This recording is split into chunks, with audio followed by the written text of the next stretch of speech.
Hey guys, welcome to this week's Roundup. This week I have an interview with Ed Mandy, creator of the Neo Flash Master, as well as those cool little GBA Raspberry Pi machines under the name Freeplaytech. So stay tuned at the end for that. And also, just a heads up, I will be traveling for work next week, so there definitely will still be a podcast. It just might be kind of short, and depending on where I am when it goes out, I might not even be able to shoot it here. I might shoot it for a hotel room or something like that. So sorry if the quality next week isn't that great, but I haven't missed a single one yet since the first week that I started, and I don't plan on missing one just because work sent me away to a different place. So hopefully this will all work itself out, but for now, let's jump into this week's news. First up, I covered the Too Old, Too Furious tournament last Saturday, and I had an absolute blast. Unfortunately, I was really sick. I'm just now starting to feel better, actually, but it was an amazing time. I had so much fun, and I tried to do as good of a video review of it as possible. I don't feel like I did it justice, though. I feel like the next time around I gotta bring some real equipment. Scott was traveling last weekend, so you know he went to school for this stuff, so hopefully we'll go in next time and do like a documentary on this thing or something. But you know, huge props to the entire team involved for making that thing as amazing as it was. You know, players from all over the world came, and after seeing the footage, some more players from even farther places were saying they want to come and visit for next time. So very exciting stuff. Even if you're not super huge into fighting games, it's just, I hate to sound cheesy, but like you could totally feel the energy there. I mean, it was just an absolute blast. So if you're even slightly interested in anything like that, I highly recommend giving the video a watch. Excuse my profanity and my glassy-eyed, high on cold medicine, trying to drink a beer and interview people thing.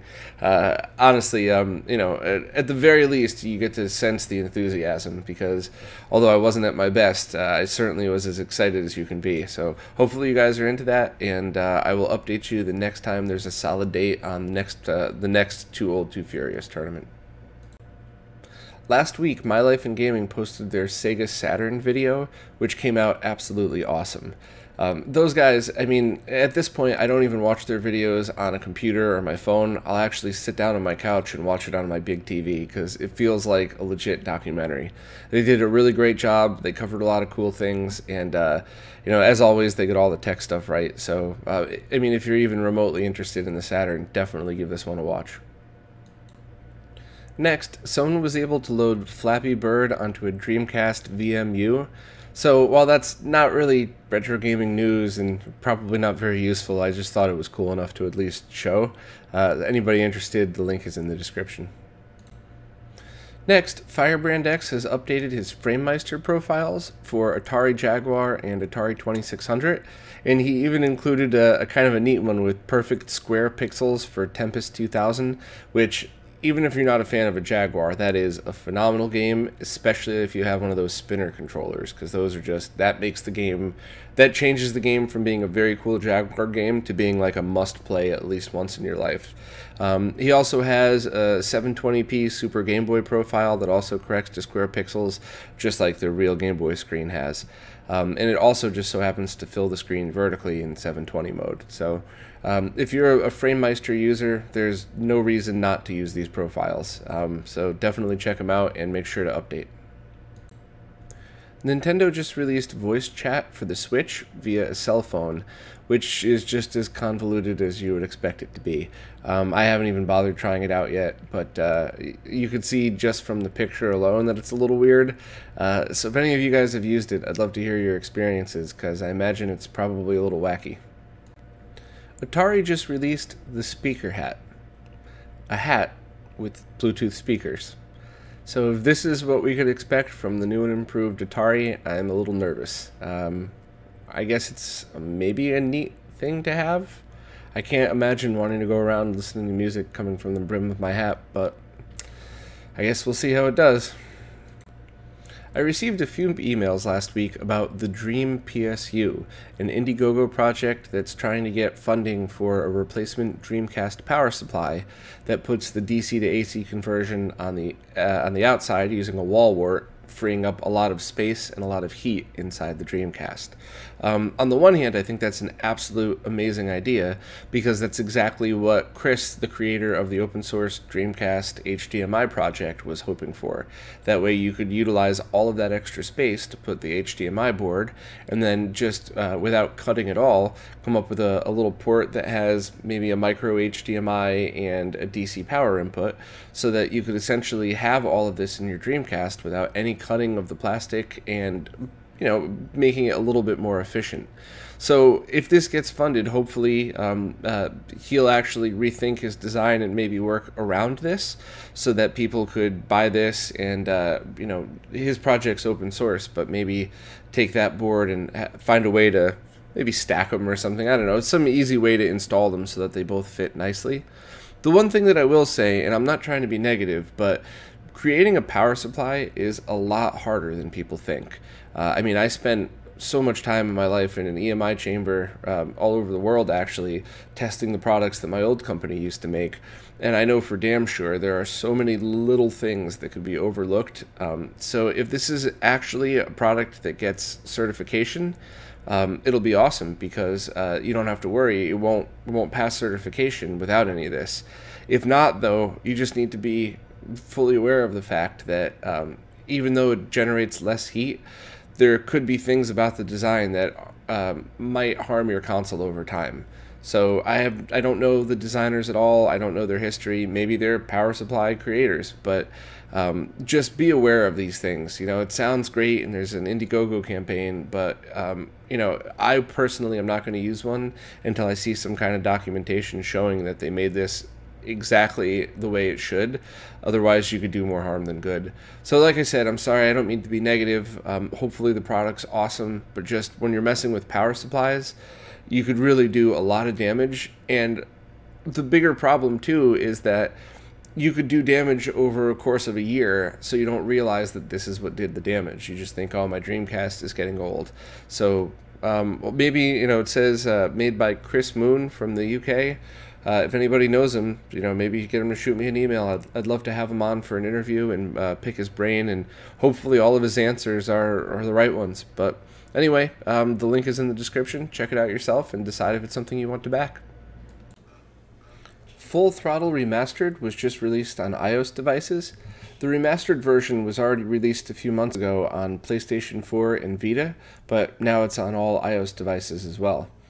I'd really like to check this one out too, because I think I vaguely remember playing the original on PC all those years ago when it first came out. And I keep talking about playing the remastered versions of PC games, but I just haven't gotten around to it.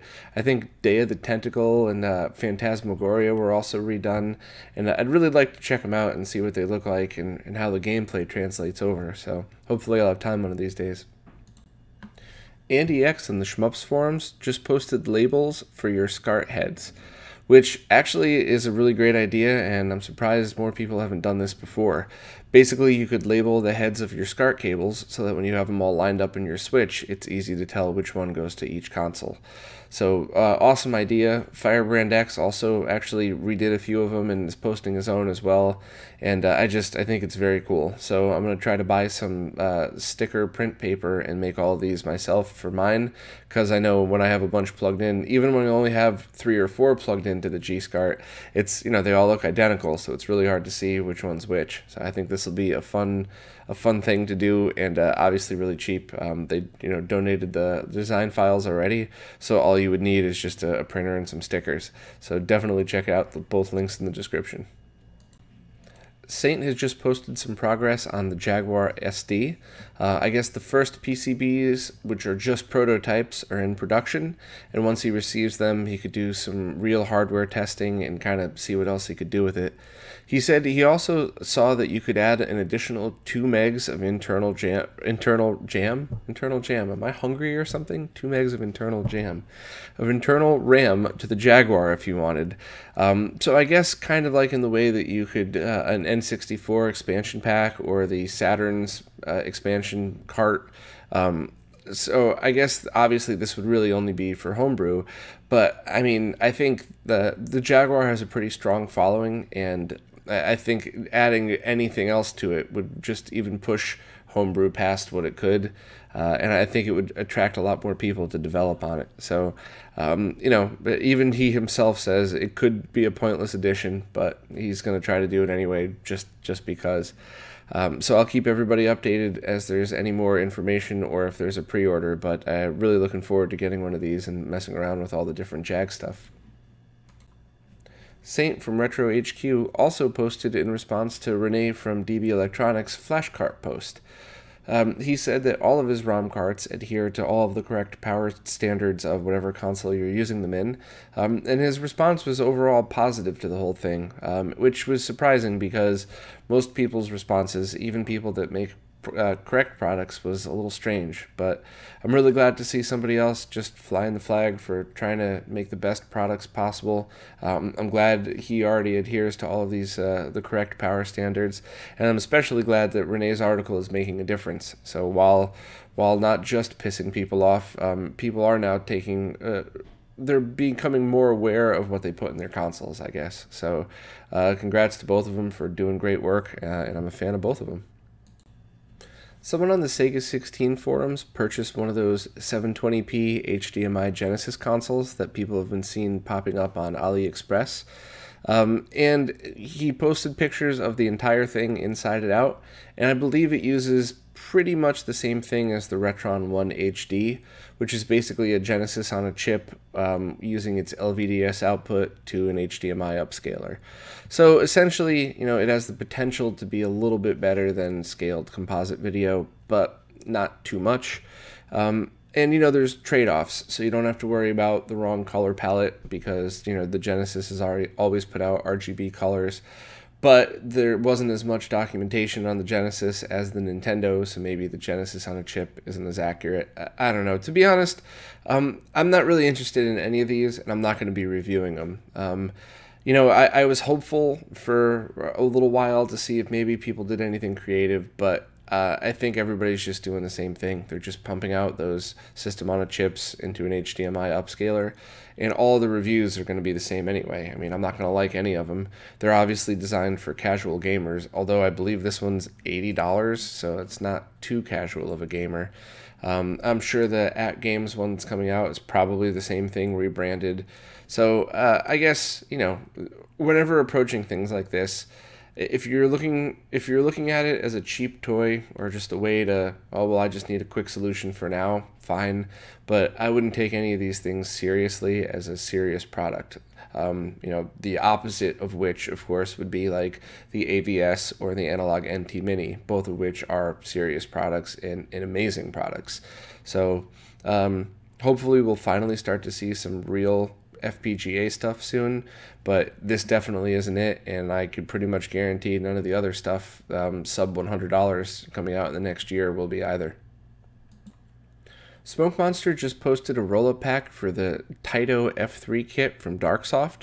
So basically you could now put every single one of the Taito F3 games onto an SD card and play it off of one of the main system boards.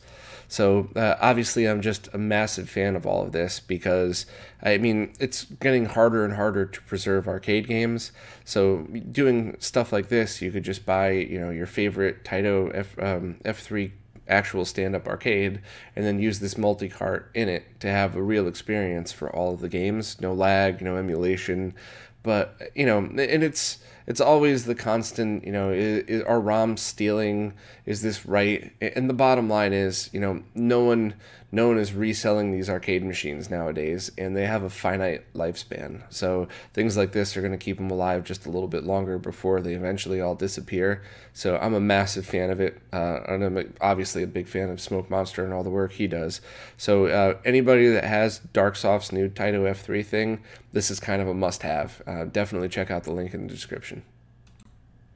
Extrems has just posted an updated version of the Game Boy interface with a couple of minor changes, but I always try to stay with the latest versions anyway because I use them from an SD card. So I always just recommend using the latest version of this stuff as long as it doesn't cost you like a DVD-R every time one comes out. But for the low latency version, he changed the reset combo behavior. And for GBA as GameCube controller support, he added GBA as N64 controller. And I'll be perfectly honest, I have no idea what that means. And then he improved compatibility with controller adapters. So a small update, but worthy. And as always, I mean, Extrems does great work. At the moment, currently, the Game Boy interface using the GameCube and the Game Boy player is still the best way to play these games on a big TV. That might all change by the end of the year, but if you have all that stuff, you might as well be using this software and, the latest version. There's a new product up on eBay called the SD to Vita, which is basically a micro SD card to PlayStation Vita adapter board. And it looks like it requires a jailbroken firmware, but overall it seems like a pretty handy thing to have. But I honestly don't know anything more about it. So if anybody has any info about the project, is it well built? Does anybody know anything about it at all, really? Definitely post down below because I'd be interested to hearing more about it. There are now patches available for both Game Boy Color Zelda games, Oracle of Ages and Oracle of Seasons, that activate the enhanced Game Boy Advance mode. So in those games, I believe there was one store in each game that was only accessible if you played it on a Game Boy Advance. And also, I think the colors came out different on each. So it seems like a pretty cool hack. Any way you could change and enhance an already great game is totally cool by me.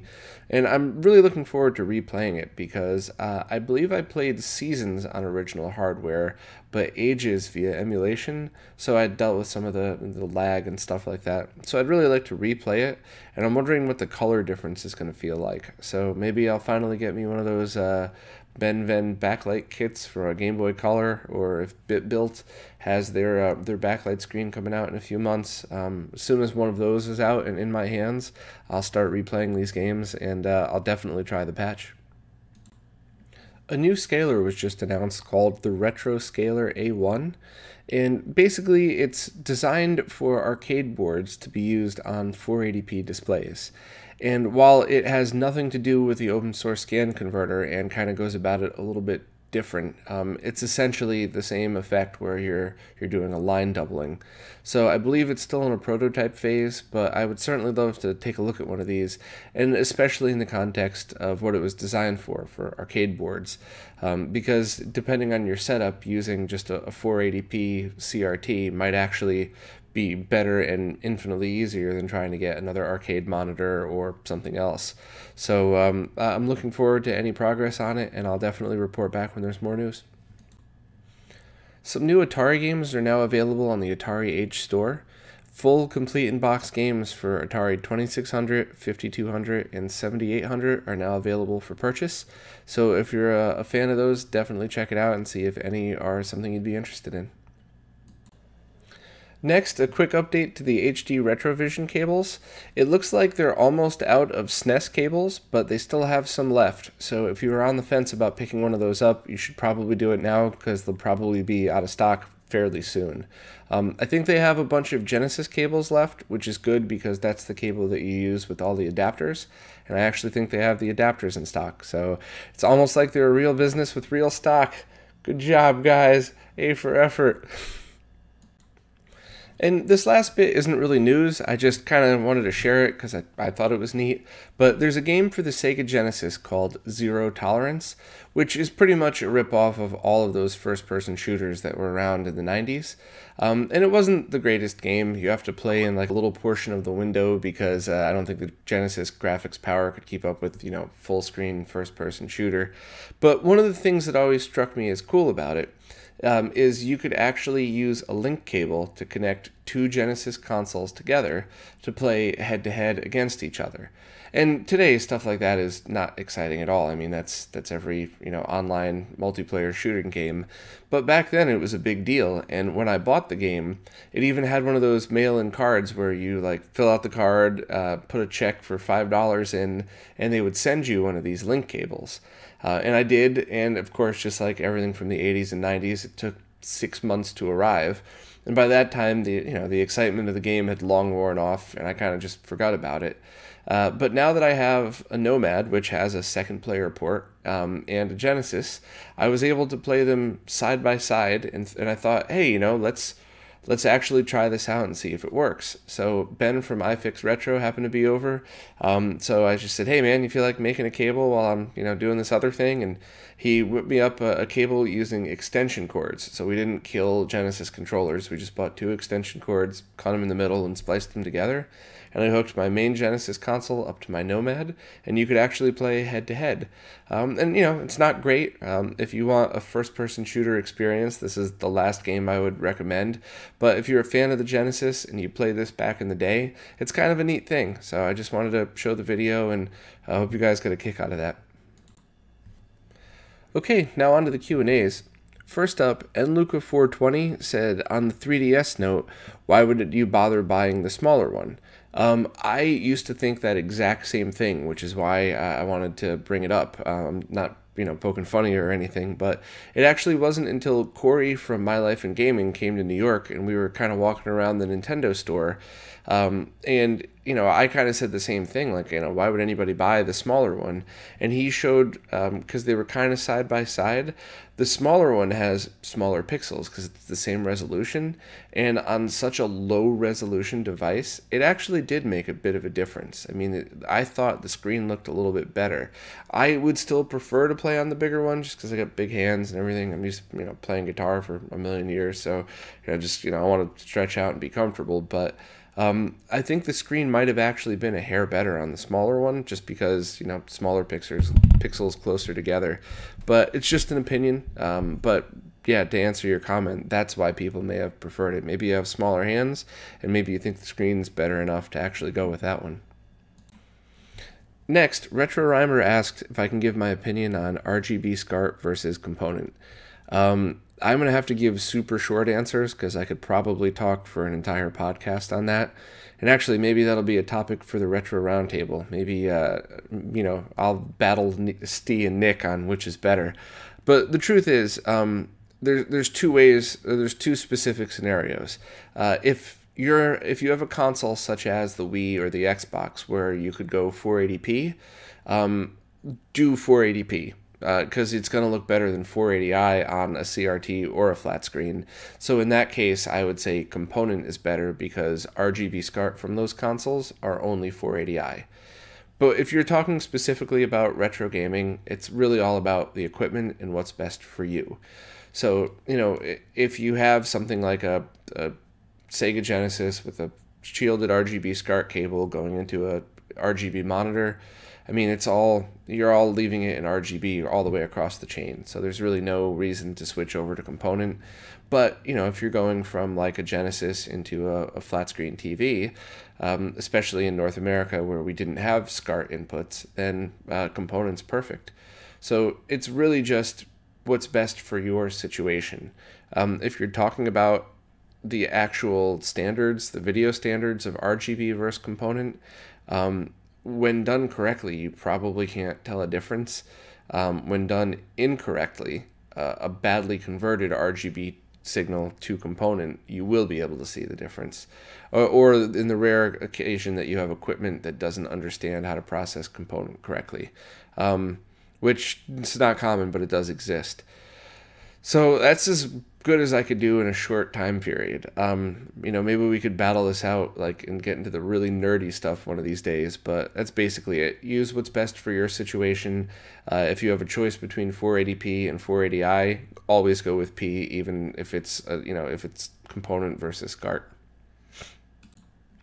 Next, XenoDragun asked what people are using to split arcade RGB signals for a Versus setup or a spectator monitor. And he said the G-SCART switch light is a little overkill for that purpose. I think in most cases that's actually not the right device at all, to be honest with you. The G-SCART light is really just designed for, basic video 75 ohm RGB video signals in and outputting the same thing. I think something like this, you'd actually want to use a distribution amp.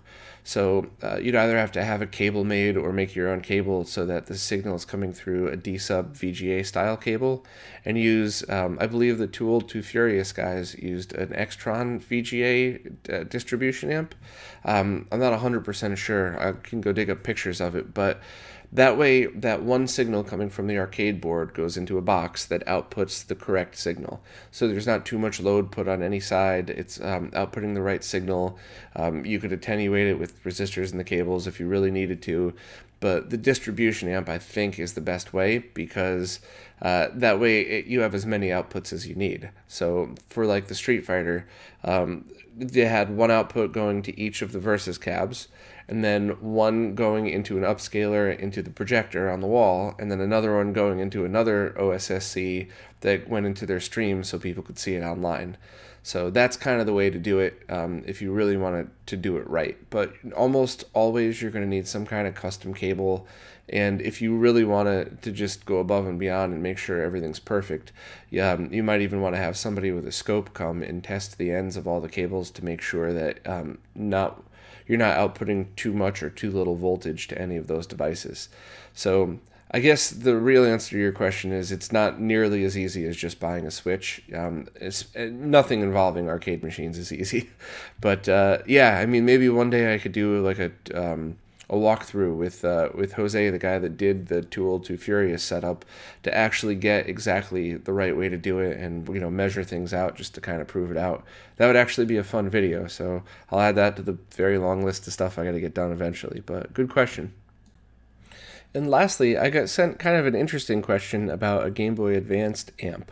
I didn't even know that this existed, but there's actually an audio amplifier project that allows you to upgrade the audio amp in your GBA so that you could get a much better sound out of the speaker, because I think the sound out of GBA's speaker is notoriously bad. I've almost always tried to use headphones as a result. But it's called the GBAmp2 Project, and I believe it's open source, but you could buy pre-made versions of it on Tindy. And the question I got was, this is a mono audio amplifier. So is there a way to actually make this, or make a version of it, because it is open source, so that it's a stereo amplifier so that somebody could add a second speaker to their GBA? I obviously would not want to ever hack up plastic of a GBA, but there's plenty of aftermarket cases available, and those I would just, you know, no problem, cut that thing right up. So from that perspective, yeah, I mean, I'd love it. You know, add the amp, cut a hole so you could have a second speaker mounted in and have a real stereo, you know, a much better experience out of it. So if anybody has any information on that, or just wants to check out the project, the links are all below. And also, I was wondering if there's any way to upgrade the headphone amp in that, because, you know, a lot of people still play those things, and I know there's a headphone amp upgrade for the original DMG Game Boys, and I don't know, maybe that's something that people would be interested in, but I don't know enough about audio amps to do this right. Even if I had time to try to work on the project, I'm not the guy for it. There's lots of guys out there that do great work and understand audio, so if anybody has any info or any insight into that, definitely post down below. Or if you just want to check out the PCB for sale, all links are down below. Okay, up next I have an interview with Ed Mandy, creator of stuff like the Neo Flashmaster and the Freeplaytech Raspberry Pi gaming boxes. I think that's the best way to describe them. Before I go, I wanted to see what anybody thought of this new camera setup. I'm only borrowing the camera because it is, I think, just a 1080i one, but Arturo from Too Old Too Furious Team Spooky let me borrow just to kind of see how I'd like the setup, and at the very least it proves that I could use something like this and not have to worry about lag, because I'm pretty sure there's no lag between it. Other than that, I mean, does it look okay? Should I invest in another one of these?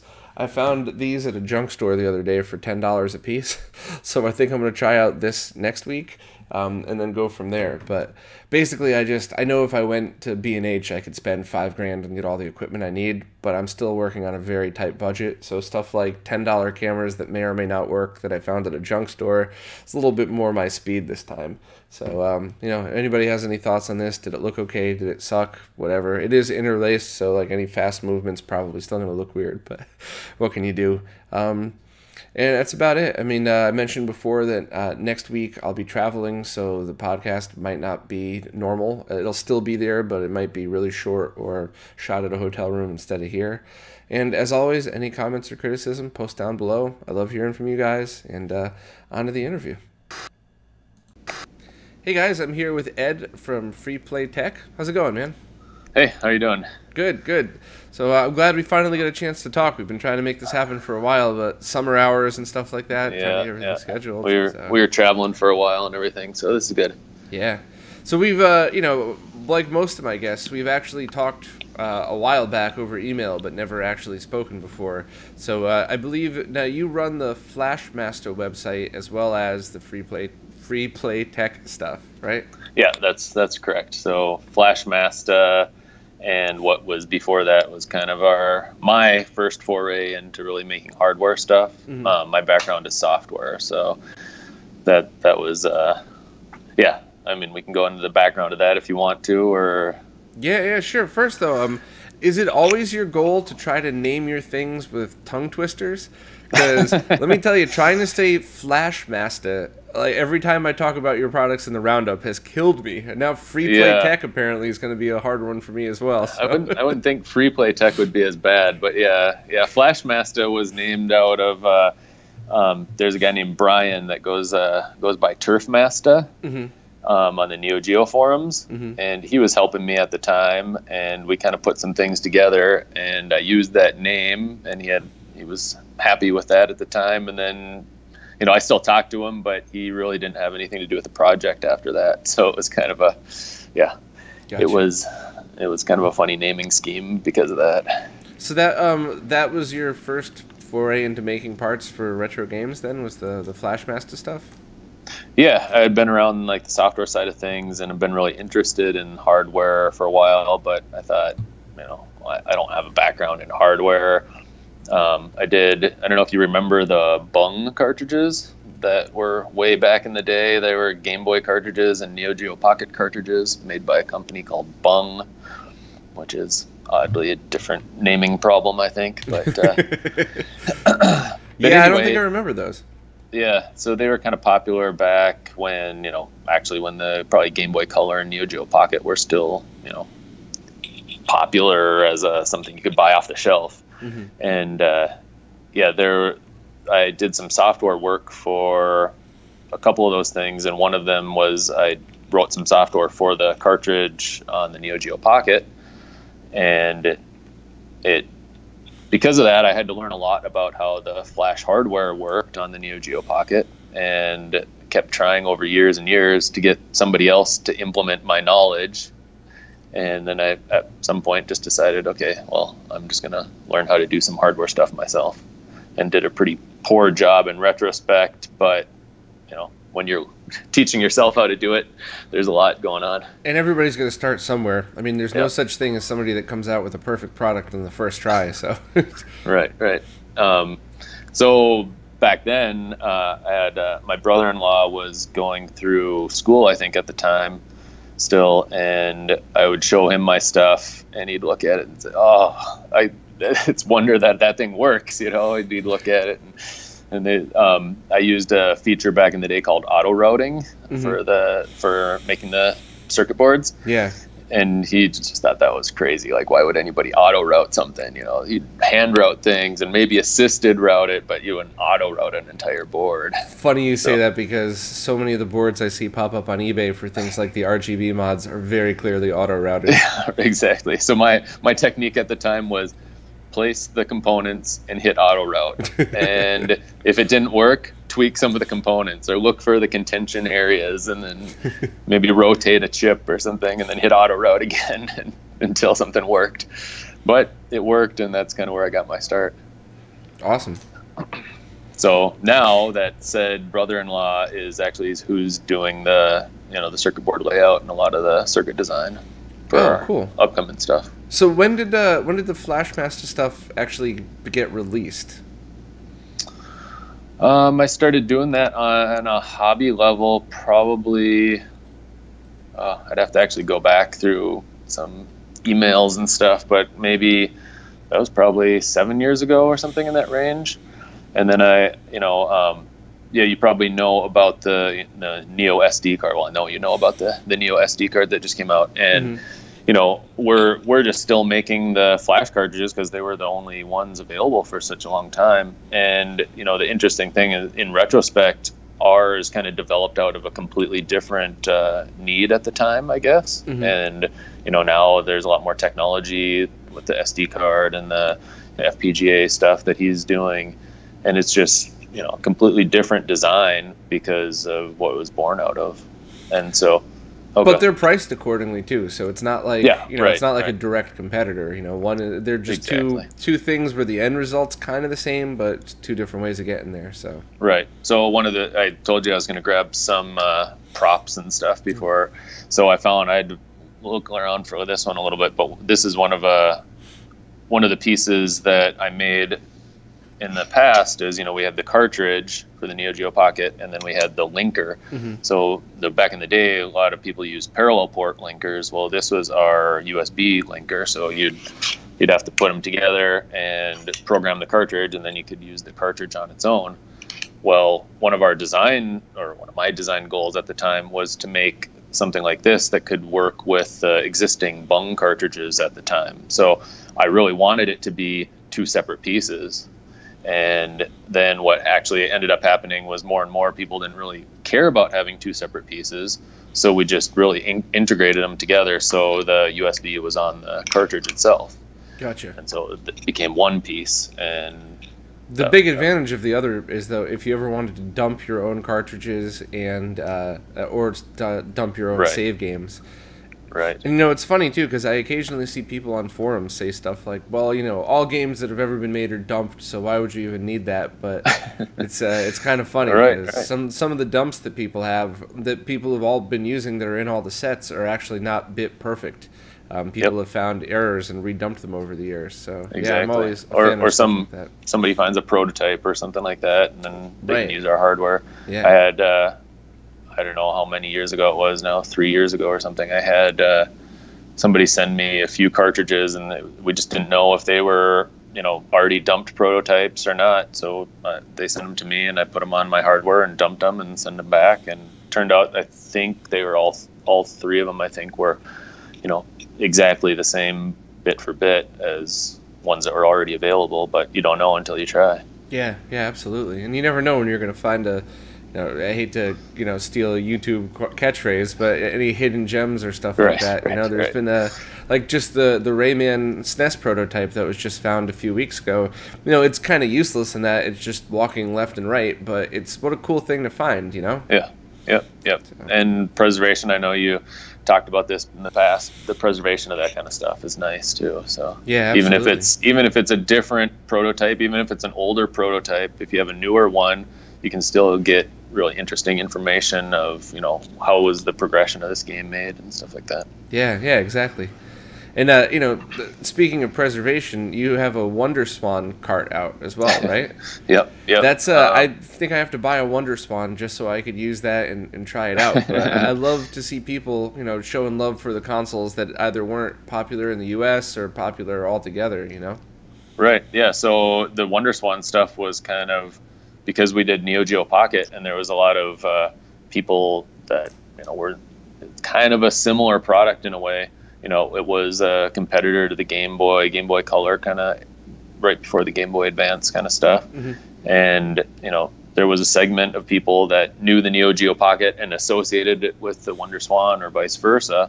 And so we got a lot of people that said, "Oh, you're making this Neo Geo Pocket cartridge. Can you make one for the WonderSwan?" And so we had we're currently, we haven't been making the WonderSwan board, but I'd like to get back into that at some point, and because part of the reasoning is that there's some mods that we wanted to make to it, and we've just been really swamped with other things. But yeah, gotcha. But yeah, I grabbed one of those too. Here we have one of these, and I actually sent one of these to iFix Retro the other day. Oh yeah, Ben was telling me about that. So yeah, he said he's gonna talk to you about that and let you play around with it and stuff. So yeah, everything around the New York area is so ridiculously expensive, but there's so many people around here that it's kind of worth it. Ben could just hop on a subway and 20 minutes later he's here and we're checking out a product. So it is kind of a huge advantage. Yeah, so I'll be curious what you think about that. But yeah, it's another thing that we do, and it's one of those things that our focus isn't on that. We wanted to get something that worked because we know people wanted something that worked, and it wasn't, it it wasn't really meant to be this really like lifelong product. It was meant to be, you know, maybe there's 100 people that want one of these, and it, you know, you sell 100 of them and realize that there's more than that. Then the Neo Geo Pocket was that way too. When I first made it, I thought maybe I'll saturate the market after 100 units or something, you know, and it's been going for 7 years or whatever it's been. It's funny how that works. When I started the website, I thought maybe a few people might use it here and there. I had no idea it was going to be a tool for people. So exactly. So I think Renee would kill me if I didn't ask this question. The voltage on those carts. Yeah, we've been hearing a lot about this lately, right? Yeah. Yep.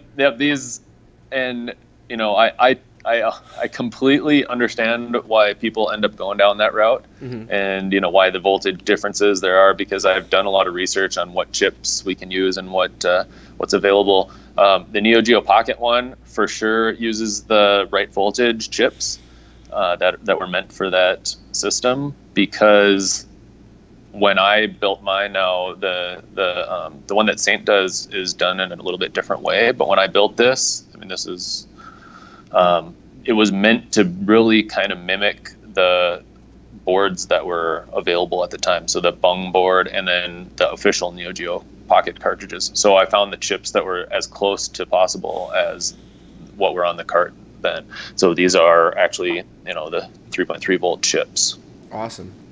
And the Wonder Swan is basically the same way. You know, there's if you look at them, there are some voltage regulators on there, but it's only for when you plug it in through the USB, and then internally everything runs at the 3 volt. Now both of those use software that you run on a PC or Mac, and that's how you dump the ROMs onto them, right? Right. That's exactly right. Cool. So there's just a USB interface, and you can kind of, you know, choose. The Wonder Swan one has 16 slots.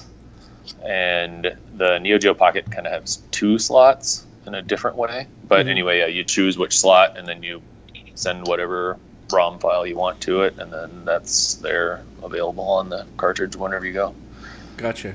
Now, I heard a rumor somewhere that the flash chips on the original Neo Geo Pocket games were basically the same thing, but with a write protect enable on them. That's exactly right. So the Neo Geo Pocket was really interesting, and I just realized because I started talking about battery, I was going to start talking about battery. The cartridge that I've been showing you here for the Wonder Swan doesn't have the battery on it, but there usually would be a big kind of coin cell battery on here. But you can notice that the Neo Geo Pocket doesn't have that, but it still stores. I think one misconception about the Neo Geo Pocket is the Neo Geo Pocket itself. I guess I grabbed one here that is in a little bit rough shape, but it has a little coin cell battery compartment. And one popular misconception is that that's because it's storing all the save game data, but that's not true. The save game data is stored on the cartridge. It's stored in flash memory.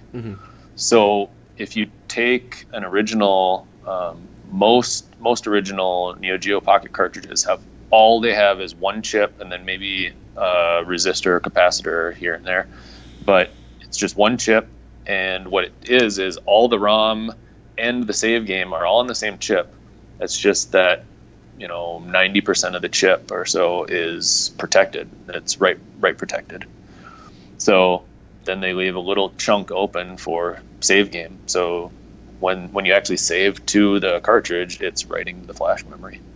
Very cool. Interesting way to do it. Yeah. So I think that was one unique thing about the Neo Geo Pocket at the time, is that they did that. And then in theory, you know, you never run out of battery on your cartridge, and you never lose your save game. Yeah. Why did they have the battery? Was it just for the settings and clock in the Neo Geo Pocket? Yep. So you could get your horoscope. Oh. Okay. Yeah, one of the features, I don't know if we can boot this one up here. I don't know what state this is in. I just grabbed this off. Oh, this is even a frontlet unit.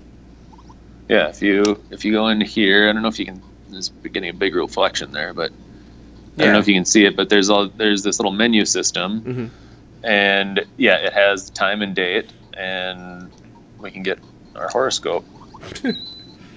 for whatever reason. I never paid attention to that because I just, when I think I have the three different types of Neo Geo Pockets that are out, and third being a front light kit. But I just bought a stack of batteries, and just the first thing I did was throw new batteries in. So I've only seen that screen once on each. Yeah, you can get your horoscope, and there's actually a couple other things that you can do. But I feel like it was something that the game developers just never really implemented. Like, nobody really cared. But yeah, it saves I think you can also use it to wake yourself up, like if you're at a hotel or something. So you can tell it, wake me up at 10 a.m. or whatever it is. Gotcha. Have you looked into any possibilities at all of a backlight kit for it, or is it just as complicated as the Game Boy Color might be? Yeah, I have done a little bit because I would really like to see it happen, but from a technical standpoint, I haven't really figured out the pinouts and tried to. I think what it would really take is, finding an LCD, a backlit LCD that was similar enough, and having some kind of maybe FPGA or something do the translation, and have all that dot pixel interface translated to a different format. So I think it's really, in a way, not realistic because probably too few people care to make it worth anybody's time. But I say that, and then there's all these projects that you look at and say, who decided to do that? True. And then everybody, people jump on it, and it becomes the next cool thing. So who knows? Now, I guess messing with all this stuff, is that kind of what got you into Freeplaytech and making the Game Boy Advance looking handheld? Yeah, I would say so. I mean, I've always been kind of around this kind of homebrew development scene as a hobbyist for many years, and then with that being around emulation, and there was quite a while there where I thought it would be really cool to take something like a Game Boy and then shove in an emulation system, and then for years there it just really wasn't feasible. And then Raspberry Pi came in, blew up, and got really economical and really easy to work with. And then because of that, and in tandem with that, I guess this whole RetroPie kind of software development, RetroArch kind of stuff came up around that. And now I think it's kind of the right time to be able to put those things together really easily. Yeah, and I love the way you guys are going about doing it, because when I first saw the announcement, I just went, oh man, are these guys like trashing a bunch of Game Boy Advances just to use the... And then, by the time I got to the end of the announcement, I realized that you guys were using aftermarket cases, which is perfect. So yeah, and that was one of the big reasons that we wanted to, obviously the GBA is pretty iconic looking and stuff, and so people like that form factor. But also, if we chose something like the Neo Geo Pocket, what could we do with it? We'd have to basically make our own from the ground up, which is fine for a product. I don't have any problem with somebody making it from the ground up. We might even try to do that in the future ourselves. But yeah, for a step into something that we can do, just focusing on the circuitry is kind of our wheelhouse at the moment, with me being kind of on the embedded software side of things, and then my partner being the hardware development side of things. Yeah, and with these things so readily available, and with them having a history of being known as some of the most comfortable handhelds to play on, it's like, why at this point, why bother? But Yep. And it should be somewhat obvious that our system was kind of born out of this this modding community that was doing this with like the GMG style Game Boy, and we just thought, hey, if we can do that with, I prefer the form factor of the GBA, but also, I think it's a little more sleek. And one nice thing about the DMG is that it's big and fat, so you can fit a lot of stuff into it, but it's not quite as portable, and in my opinion, not as appealing, and it doesn't have the shoulder buttons and all that kind of stuff. So, I guess for anybody that hasn't followed the project, can you kind of just go through what exactly it is you're doing, the resolution of the screen, all the good stuff, I guess? Oh, sure. So, basically what we're doing, I brought more props for this, is we're making this kit that has our circuit board paired with a specific LCD, and then it comes with sorry if I make too much noise here when I'm grabbing stuff off the table, but we have just this little bag of parts so it's really DIY at this point. Like I said, maybe sometime in the future we try to make our own shell and everything, but the idea is that we think I feel like we've shown that there's a segment of people that would really want to do the DIY route, but there's a greater segment, I think, of that DIY segment that wants to only focus on, you know, the modding of the plastic as much as possible. Where, you know, if you look online and you want to find a GBA that's been modded to run RetroPie, most of them are going to be that aren't what we're doing, is like a huge rat's nest of wires inside of it. And like, huge props to those guys. I mean, it's fun to do that, and it's a lot of effort, and you get something cool out of it when you're done. But the majority of people just, you know, can't do that. Or when something, even if you can follow somebody else's instructions, what happens when you get to the end and it's not working perfectly, and you have, you know, 150 wires inside of your machine or whatever. So anyway, we decided to do that. So this is, I don't know if you can read it when I'm doing this, but this is what we called the GamePie Advance for a while. And basically this is the same with only a few mods as what our Freeplay Zero is going to be. We've just ordered all the circuit boards for the Freeplay Zero, but anyway, it's really easy to show you this because we have it. So it's basically a circuit board built from scratch that's made to look and fit in or like a drop-in replacement for the Game Boy Advance circuit board. Exactly. So there's that, and then the kit comes with the LCD, and you ask about the specs of the LCD. The LCD is it's technically it's 240 by 320, and the reason for that is that most of these small LCDs, it's really hard to find small LCDs that are actually in landscape mode. So it's actually a portrait LCD that we use in landscape mode. So we use it as a 320 by 240. And then I don't have one of the bezels here, but I can kind of show you this. One of the things that, and this looks really scratched up, but it's actually just the screen protector. Yeah, the cover, yeah. You can see that the LCD is actually bigger than the viewable area that the GBA gives you. And so what we do is, I have a couple different techniques to do this. I've been actually working on this recently, but we basically scale down the resolution a little bit so that it fits really nicely inside of that viewport, and it looks the same-ish as a Game Boy Advance game would. You can, if you want, you know, mod it yourself and cut all that out so you could see the whole viewable area of that 320 by 240. But in fact, the GBA wasn't even that high of a resolution. So it really depends on what you're using it for. And, you know, like from your perspective, maybe you're a lot more interested in getting like the full resolution out of the 320 by 240 being your background or whatever. But, you know, I think for most people, you know, getting something that looks like a GBA but does whatever they want it to, and you know, that's something that we're big on, that it's not, you know, obviously a lot of people are going to use this for emulation, but it's not just an emulation machine. It's a full working Linux inside of this shell, so you can do whatever you want with it. That's kind of up to you, and that's one of the things that we really try to promote. You know, obviously we know what people are going to be gaming on it, but you can do what you want with it, and that's the DIY piece of it, I guess.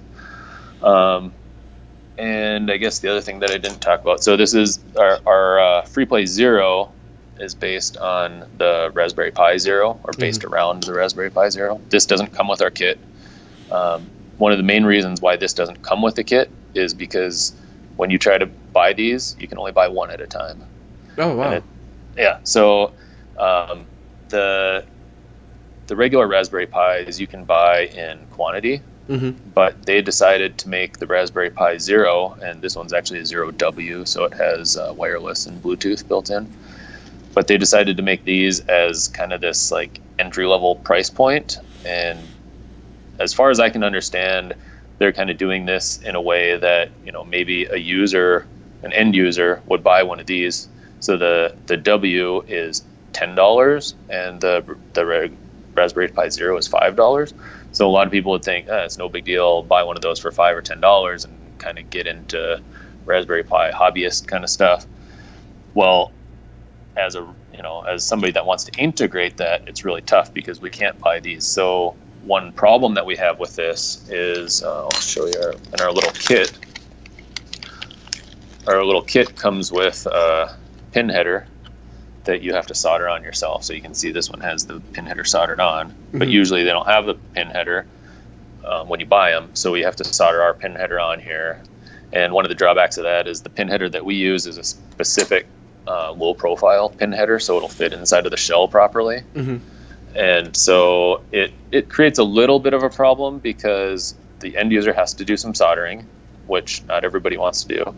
And then on top of that, if they wanted to swap out a different Pi Zero for some reason, like if they went from the 0 to the 0W or something like that, then they have to get this specific pin header also. So that kind of moves or us desolder forward. each individual pin.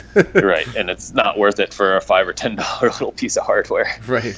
But that does move us forward to why part of the your question about the Kickstarter and what we're offering and all that. Then the other thing that we've come up with is this is called the FreePlay CM3. Well, this is obviously just half of a machine. But the FreePlay CM3 is built off of this Compute Module 3. And this is a different Raspberry Pi product that most people don't know about. They know the Raspberry Pi 3 exists. Well, this is basically the same CPU as a Raspberry Pi 3, but in a different form factor. Yeah, it's a SODIMM form factor, so they took advantage of all of the laptop SODIMM slots still available for purchase to make it cheaper.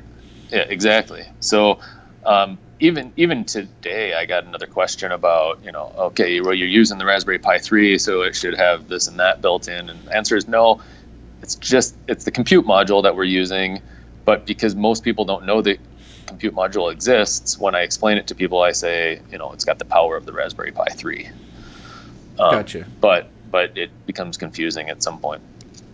But anyway, our newer version, or what we call like the premium version, will come with these because we can source these in bulk.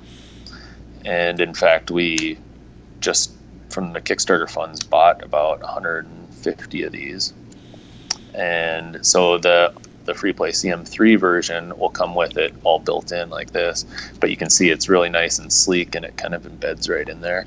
And so it kind of becomes part of our product, and then nobody needs to do any soldering to build their system up. They just have to take an X-Acto knife or a Dremel tool and shave off a bunch of little pieces of plastic and then build it together. So it's a lot more like just building a model than it is where, when you're over here, you have to do definitely some soldering. And the software configuration is the same no matter what, right? Yeah. Right now we have an SD card image, and like I said, so we did this as the Game Pi Advance for a little while just to kind of see if there was any interest in it, and then that's what the Kickstarter was born out of. So far with that, we've just released SD card image. But one of the things I have been working on recently is taking that and making it into a nice way, so anybody that wants to take basically my vision is that any Raspbian system, it'd be really easy to apply our software mods to that, and then it would just boot up on here.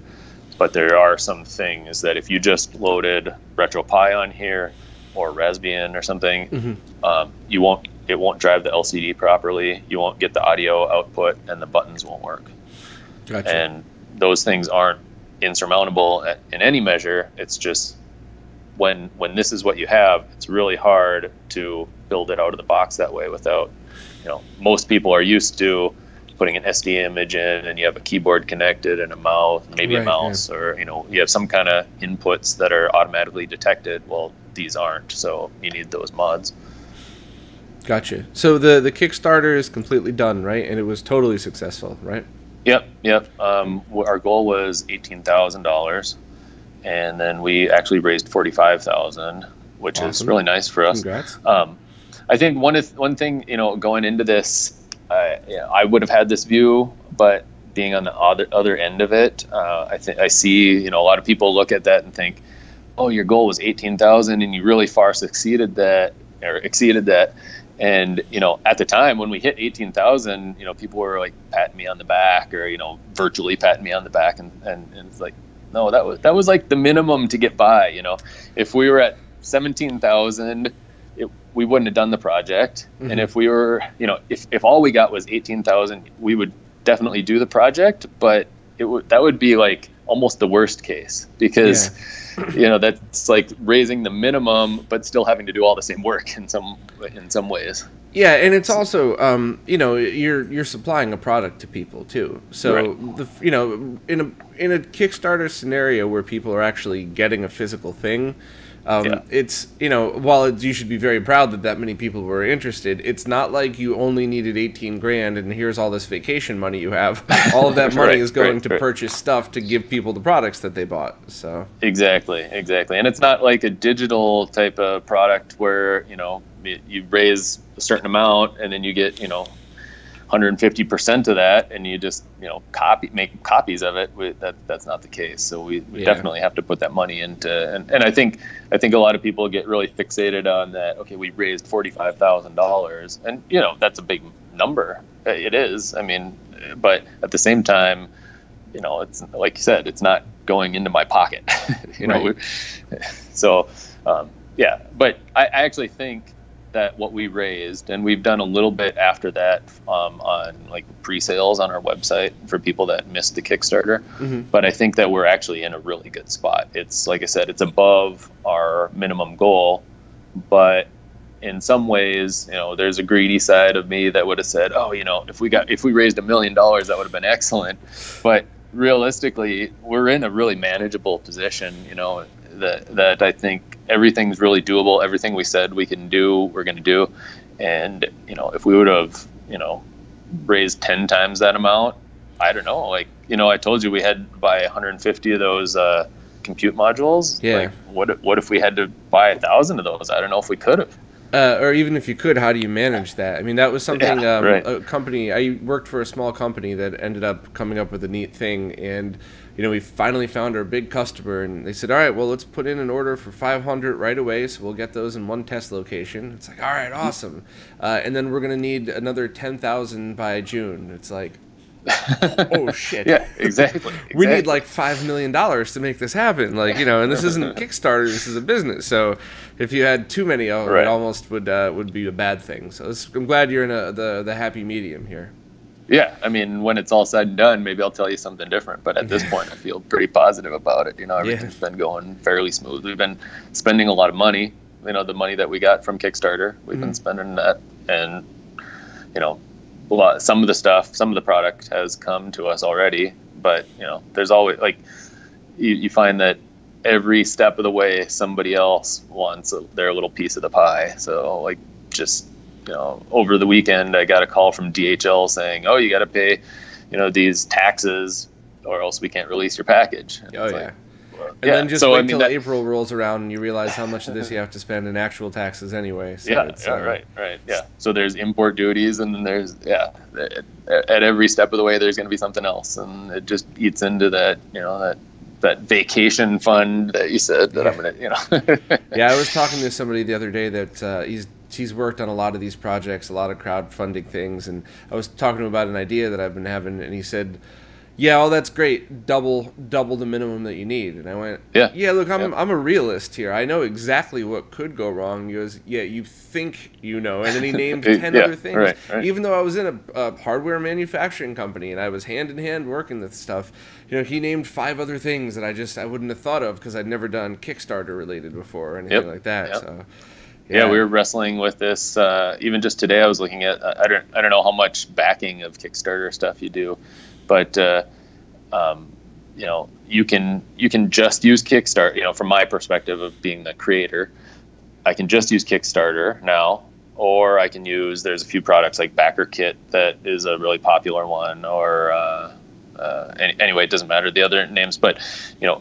There's these, you know, basically Kickstarter management software add-on things that, in theory, give my backers a better experience and maybe help me raise even more funds and all this, you know, all these things that they promise.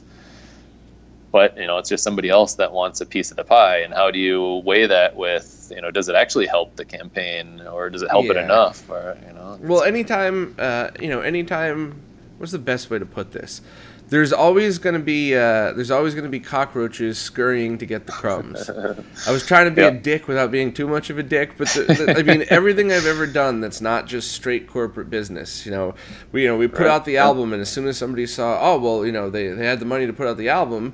Now there's 50 emails a day asking us, well, if you buy this, we'll give you that, and if you pay for this. And then as soon as my YouTube channel started to average more than a few hundred views a video, it was, if you pay us 70% of your revenue, we'll give you all the free music you want.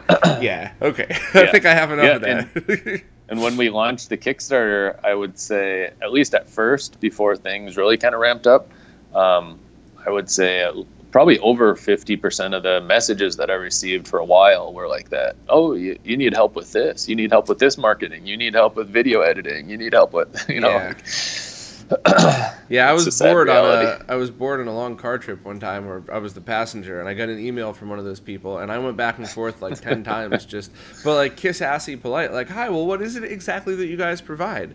Well, I already have that, so what else? And they just canned answers every time. And it just kind of cracks me up. So, yep. Yeah, it's too bad it's that way, but that's life. Kind of how the world works, I guess. You got to manage it. Yep.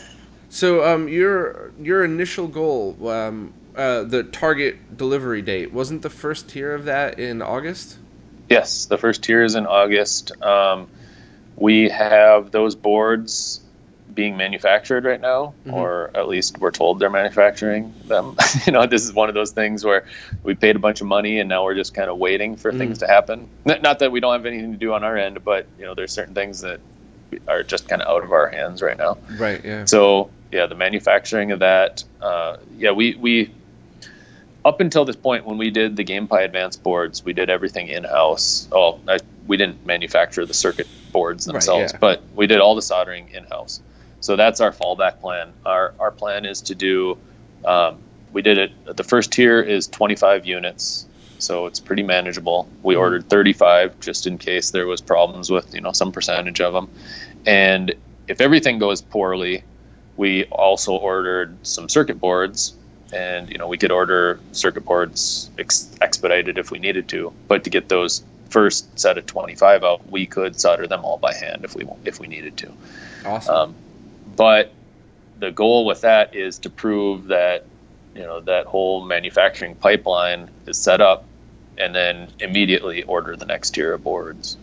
Hopefully there's nothing. Hopefully there's no problems with those first 25, and then we'll just reorder immediately. So for people that missed the Kickstarter, you said they could pre-order them now on your website?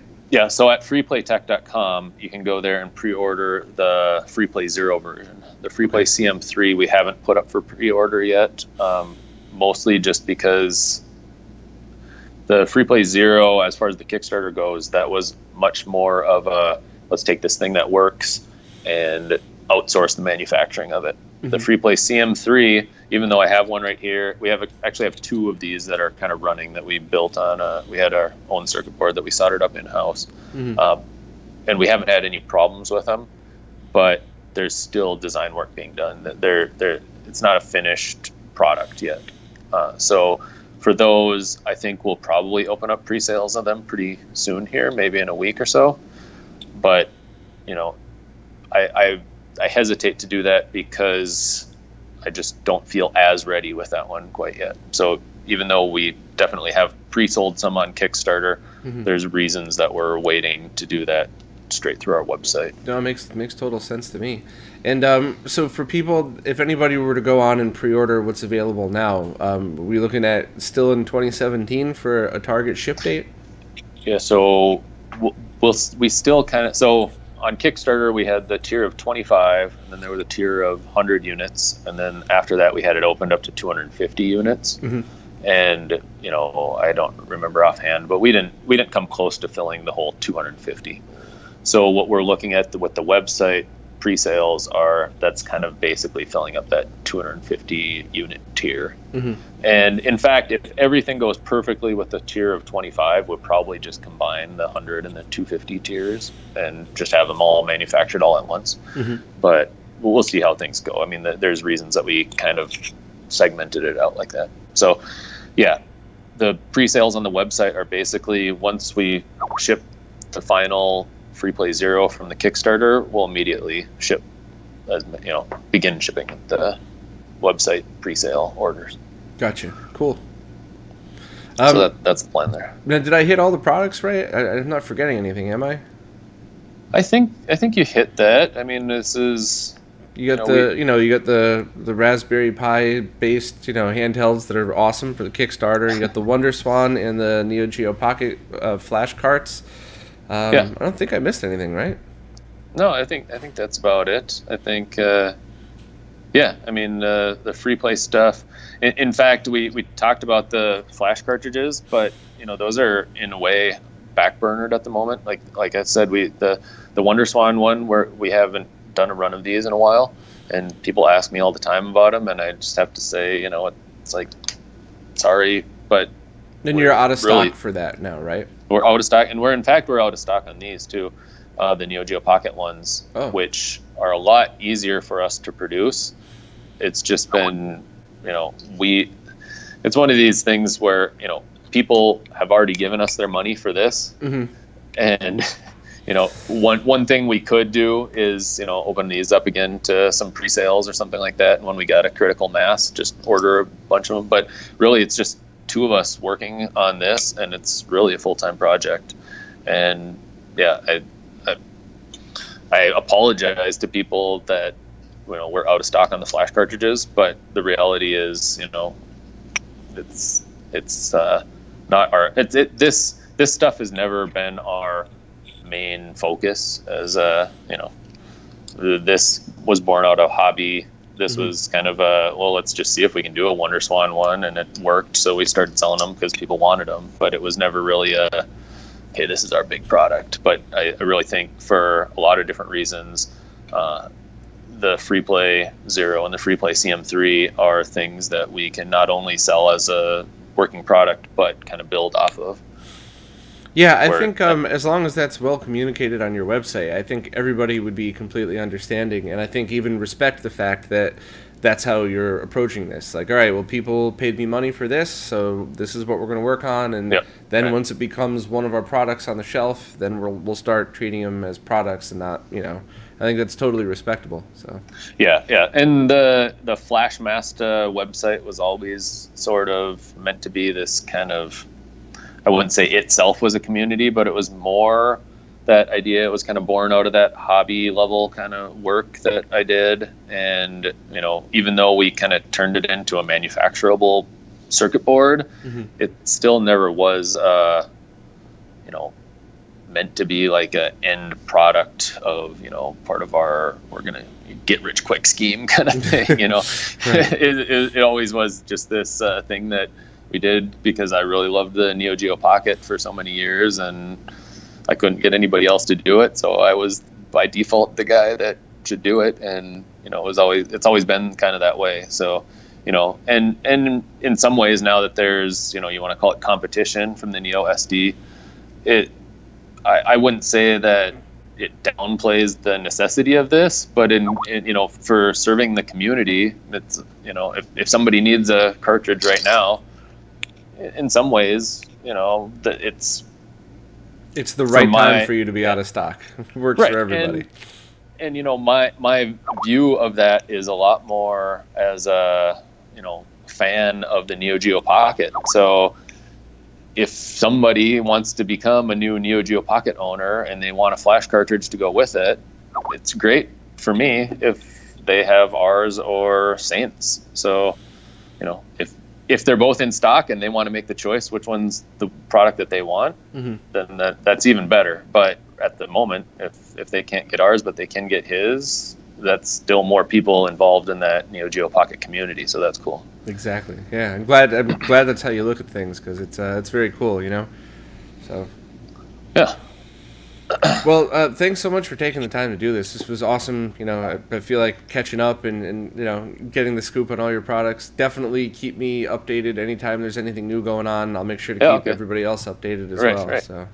Yeah, and I've ever since we kind of talked, I've been we were on our road trip, and I listened to your stuff via podcast form instead of on YouTube, and it was actually pretty cool to be able to keep up with the news while I wasn't behind the keyboard and stuff like that. So I really appreciate what you're doing too. Awesome, glad to hear it, man. Well, thanks again for doing this, and we'll talk to you soon. All right, thanks a lot. See you later.